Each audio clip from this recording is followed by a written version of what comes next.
Okay, to give you guys an example, in the month of December, 5 prospects in about a 2 to 3 day span. So, number one, all these prospects were financially qualified. So they had the money, or they were pretty close to it. Number two, I had a good discovery. Like, I really delved deep with these guys. I went into their problems. The only thing I could make a suggestion on is I started incorporating consequence a lot more as I got deeper into sales. But the discovery was not the issue. But for whatever reason, you know, every single one of these guys presented a objection or objections that I really just couldn't overcome.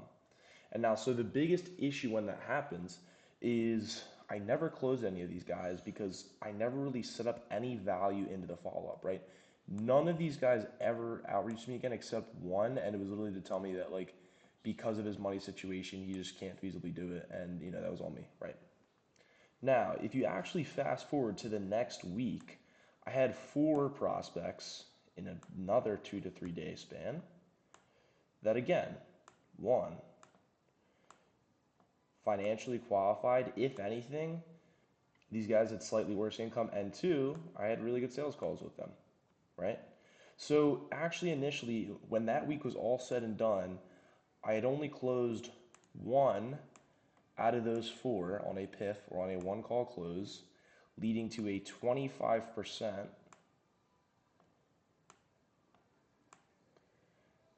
Yep, leading to a 25% close rate, which isn't bad, but it is to say that 25% is, something we could improve upon, especially depending on your offer. Of course, if you're selling like a $10,000 infant, of course, if you're selling a multi five-figure sort of info product, then it's decently hard to get, to those really high 40s and 50 rates, right? It's damn near impossible. Never say never, but with where we're at and with the offer we have, 25%, it's a really good spot to be in, but improving it makes us all the more profitable. After around 3 to 4 weeks, I ended up closing 3 out of those 4 prospects, leading me to quite literally triple my close rate, triple my close rate in that segment. Also causing me to 3x my revenue. Now, even the next week, I had around 4, I believe I was a little light on meetings. I had like 4 meetings in that 2 to 3 day time frame that were financially qualified.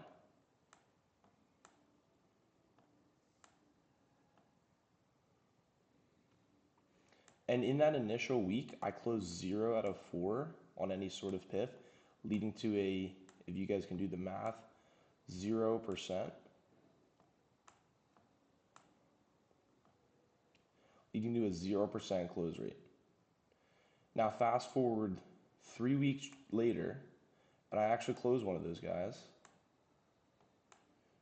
leading to an increase from 0 to being 25%, going from being unprofitable in those meetings to paying for the entire week plus more of ad spend. Zooming out a little bit, we see that we went from we closed 1 in 8 on one call closes in this time frame right here.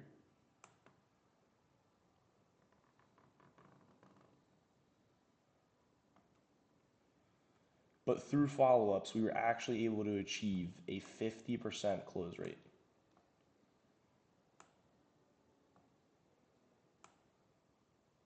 And guys, mind you, with these guys, with those 3 extra people we closed, the combined follow-up meetings, and I tracked this for this video, was far over double digits. Yes, you heard that right. If we include phone calls, Google Meets, I'm not even including bits of information and all of that, it was over double-digit meetings. So looking at it, this actually took us from, I believe it was 3K, I think it was about 3,000 of cash collected to collecting well over 10. Even present day, I just closed a 3-month paid in full for our marketing services client that we hadn't spoken beforehand. Maybe we've spoken like obviously in text and stuff like that, but our last meeting over and our only meeting for that matter was in March. Today's May. He closed in May. So now that we know the importance of follow-ups, let's take a look and a deep dive into 3 actionable steps you can do today to actually get better at them. Now, you guys are going to hate me because I'm supposed to be giving you incredible secret sauce, but if I do that, it's not going to work if you guys don't give the number one thing that can honestly change your life, and I always will discuss this in most videos, is seriously just effort. Building these big, strong sales muscles of constant follow ups and constantly sticking with these clients is the number one way you can get better at this. Now, when I had a really sucky percentage and close and all that on follow ups, it was honestly because if I didn't think the prospect was going to close, I would give it a half ass. I would just send them a link. If they didn't join, I might not even call them. I was kind of like, all right, they were done. I knew it. And that's not the mentality you can have. If you're really thinking positively and look for the opportunity in every pile of shit, you will find the diamond. If you want a really easy tip on top of the effort, is just what I like to do is maybe Saturday or Sunday, maybe even sometime midweek, is just take like 30 minutes to an hour, review your entire pipeline, and look for the people you want to hit, whether it's with pieces of value, whether it's a phone call, text message, whatever you want to do. Make sure you're cranking out follow-ups and keeping up with these guys. And putting in that simple effort will change the game. But obviously, you guys need to know, what do you follow up with? Now, so if you guys give value to the follow up, you don't have any pressure to them, and you actually get, and you send them content and info in between, that was the biggest way I saw an instant rise in follow up show up rates. I mean, I've honestly never had so many follow up people just keep coming through my pipeline again and again in my entire life, ever since I gave value to the follow up, added the fact that there's no pressure, and sent them info and stuff in between. Another awesome trick that I learned from one of my best from my sales mentor Daniel is he said to give people a label. So this is how I structure my follow-ups at the end of the call that has easily allowed me to go from having a 0 to a 10% show rate on follow-ups, honestly nailing a 30 to 40% show rate on all of my follow-ups, which I know doesn't sound super insane, but of those 30 to 40%, over 90% have closed. Meaning that if we're able to go, meaning that I've basically tripled the amount of closes I've had by doing this. Although I didn't write it down, I think it's important to add, this is what you want to do to perfect your follow-ups. First, you want to isolate the variable and see if you can even handle it now. The majority of objections are handleable on the first call, and the only time it's not, it is something that might need a follow-up. For example, if someone's there and they don't have a business partner, one, you probably shouldn't have pitched them anyway, but two, if you get into that situation, I wouldn't make a multi-thousand-dollar deal without at least consulting my business partner first. And anybody who tried to push me to doing that, I'm not going to be giving them my money. So that's the first and foremost thing. Is if it's just that I need to think about it, isolate the variable, and try to handle it on the call. Now, I've had multiple I need to think about it that actually went to logistics, in which I asked for a deposit, which, so to speak, is basically a method of just getting the one call close anyway. But for the ones I didn't get a deposit for, if they needed to think about it, I isolated what they exactly needed to think about. And then what I did was I actually took that and I said, okay, so you need to think about X, Y, Z. I'm going to put that into our meeting next time so we can have an actionable strategy to overcome that, whether you work with us or not, so this doesn't stand in the way of your business. And this is something I learned from Noah Kent, was that I would say that I'm going to give them 2 case studies that were in a very similar spot to theirs, the exact amount of money that they've made in the time with working with us, and the results we've had, just so you can get an idea. And even a third thing I always pull out of my bag is if I notice it's something with financial, I always say, well, here's the thing. I'm going to talk to my team, talk to my partner, and see what we can do on the financial end to make this a more accessible and easy transition for you. That assumes the close, and it really just gets the point across that they're going to be showing up to not be sold. They're going to be showed up to weigh options to get more value and be put in a better spot. And now if I did all that and just said all of that, I would get a lot less shows. So the way to bow it all up is something again I learned from Noah Kent, and it's to give no pressure to the follow-up. I don't even like using the word follow-up. I just say the next time we'll talk because it's really just going to be a chill conversation. And what I say to them is, Okay, Mr. Prospect, yeah, cool. So we'll talk on Friday at 10 a.m. And again, like, no pressure. You don't have to be a yes, you don't have to be a no. I honestly don't want you to, right? If you are, good. But what I'm expecting is you're just going to come to me with questions for better or for worse so that I can put you on your way and put you in a better position, even if you're working with us or not. And of course, I'm not saying, I would like to work with us because I think you're good for XYZ reason. And so, yeah, man, like let's just have that chat on Friday. I'll also send you some information in between, 2 case studies, just so you can kind of get an understanding. And so now the prospect, they're going to be fed information in between. They're going to have whatever they want, time to think about it, this, that, right? They're going to talk to their business partner, whatever. And in that time, they're getting sent contact by me, valuable content, right? And right before they leave, ooh, and I almost forgot. Right before they leave the call, what I say precisely to the prospect is, yeah, man, and totally like, I know you won't not show, you've showed today, and I'm gonna set this meeting for this time, and I'm really, excited to talk to you then because I know you're gonna be there. I know you're an honest guy. You wouldn't like, not show up or something like that. Um, and boom, right then and there, I attached a label to them. I showed them that I really cared about them. And if you notice through this entire time, I'm just attaching more good to them. And then when people, have good attached to them, right, they're gonna want to work with you more. And so this doesn't mean be super nice and tell them their situation is beautiful because it isn't, right? That's more for the discovery and that's more for certain objections, right? And so the final thing I have to increase your follow-ups is just explain why it won't work for them and reestablish consequence. So a way I go about this is, for example, when we're in the follow-up process, I might explain to them that, hey, listen, if you are the type of person to think about it, can I just be honest with you for a second? I talk to prospects every single day. Could you guess how many? Okay, no problem if you can't. Probably around 10 to 12, somewhere in that range. Um, all of those that are my clients, how many of them do you think are successful? 90% or more, right? So across my years of doing this business, what I've come to realize is there's certain characteristics that are mutualistic between all the clients that we've had that haven't done so well.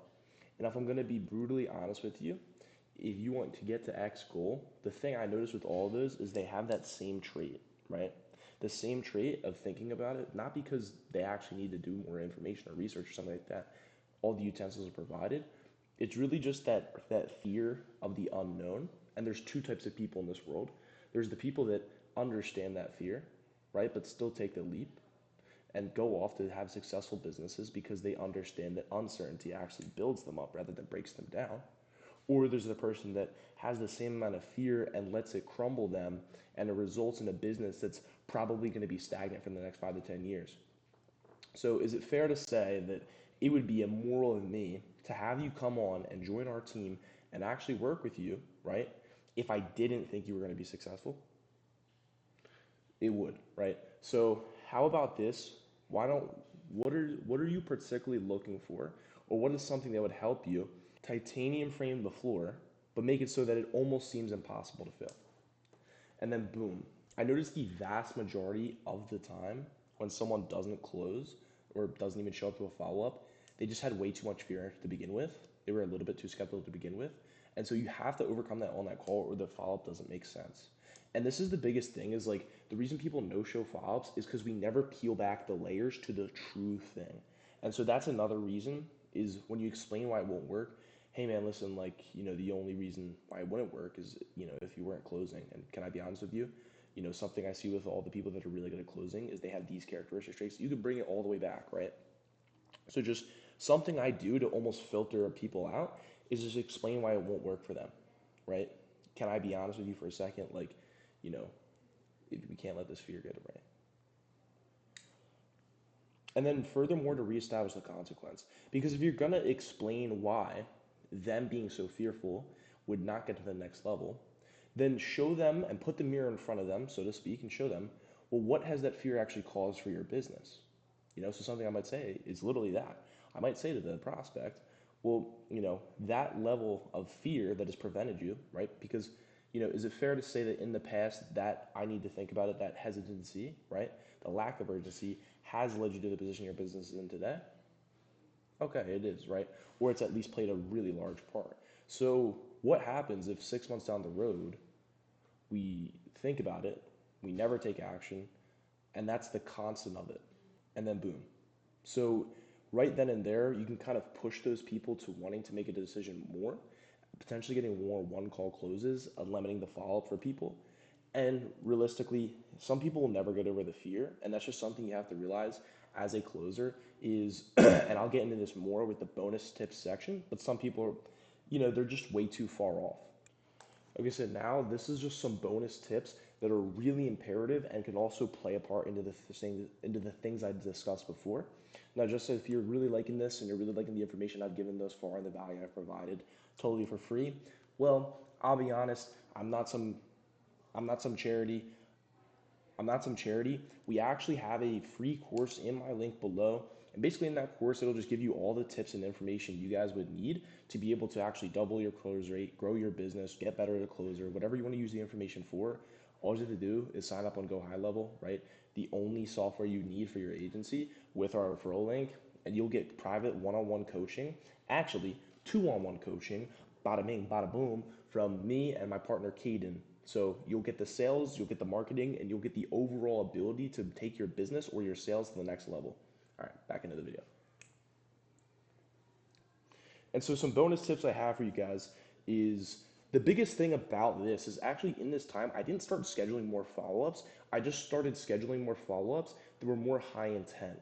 And so that's kind of where I'm leeching off of number 3, right? Is you want to actually kind of decrease the amount of follow-ups you're doing and just increase the quality of the follow-ups. So the first thing to do, as I said, is just peel back those layers. If they leave and you set up a follow-up when they have a million things running through their mind, they're going to let fear overtake them. They're not going to convert. So if we take an I need to think about it, to well the money, well to well I have the money but it's not that much, to well if you really believed in this you would do it, so it's really just fear, to that, right? Like to the bottom line is that I'm a little bit fearful that I haven't done this before. Okay, why are you a little bit fearful? Because I don't want to lose the money. Okay, well, what's the consequence of not, having that fear to not lose the money, right? And delve into that. Now we took it from up here, and I need to think about it, to a money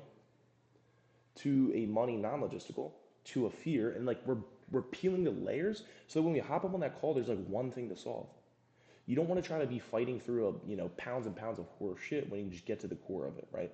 Now disqualify more. And this is a huge thing in sales that I'm really adamant about. Now sure, when you're just starting out, take all the calls you can, don't really DQ anybody, but when you're getting really good at sales, you just have to understand that like some prospects are so far away from being closable that you'll waste so much more time rather than just talking to guys that do have the money, do have intent, and then it's just your job to up their intent and exacerbate the feelings they already have. Like every time I've ever done a cold call in my life, most of the people that start off not interested, that I had to really kind of convince or, break some barriers to get them onto the call, they either ended up, no showing or not becoming a client, or if they became a client, they were like one of our worst ones, right? So it's not to say that that's always going to be the issue, right? Or that's always going to happen, but it is to say that if you guys start disqualifying more and having less follow-ups, right, in general, you'll make so much more money as a business and as a closer. An example is when I was hiring like my first employee, something I said to him was, it's really not about like taking every prospect to the finish line. It's about taking the ones that have already put on the shoes, right? And another thing I was talking about was, yeah, so you as the salesman, your job, and this is your job, is to fight through objections, right? Is to make them change their beliefs. It's to lead the horse to water, right? That is your job as the sales guy. Now, something I say though, something I said to my first employee was, well, your job is to lead the horse to water, but you probably can't do that if it's in fucking Chicago, right? So remember that all the prospects that are super far away from closing, you're gonna want to slowly gravitate away from those, the guys that don't have money, right? Don't have the time, or just basically they're in like, they have no, minimal drive. And go towards the prospects that are reaching out, responding to your texts, really liking your stuff, maybe following your organic content. The guys that are ready and prepped to close just need you to kind of bridge the gaps that have been preventing them from not closing already. And another thing too is it's much harder to get a one call close with somebody when you just hop on the first time, you just seen them for the first time, they're just finding out about you they're just finding out about you for the first time. So the last bonus I have for you guys is just increase the touch points beforehand. If they've already seen your results, seen your testimonials, talked to you on the phone once or twice, seen all these things, then when they hop up on the sales call, they're ready and they're prepped, as I said in the previous point. Versus if you just did a cold call and get that guy and then send him the link to the thing and he's never seen anything about you, your business, or anything like that, he's going to be waved with all this new information about you and very skeptical, right? So you really just want to slowly feed them organic content, right? Increase touch points, whether it's text, email, phone call, right? Ideally, as many as you can get, social media, text, email, phone, as many as you can. So then that way they're more likely to close on the one call, or when you do go to the point of being at a more likely to close on the one call, so you stop wasting your time on follow-ups that don't have to be follow-ups, right? So that's it for the video, guys. If you all enjoyed, again, in the link below, you guys can get privately coached, two-on-one coaching, first time it's ever been done in the history of the world. Allowing 100 people in because we're not going to hire employees for it. It's only going to be me and Caden. It's only going to be me and my business partner private coaching you guys. So spots are going to fill up fast, as I said. Again, we're only letting 100 people in. And the person who actually scales the most gets a $5,000 cash prize plus a $15,000 Rolex perpetual watch. Ain't that insane? No better deal on the market. So yeah, like, subscribe, do all that, and let's make some money.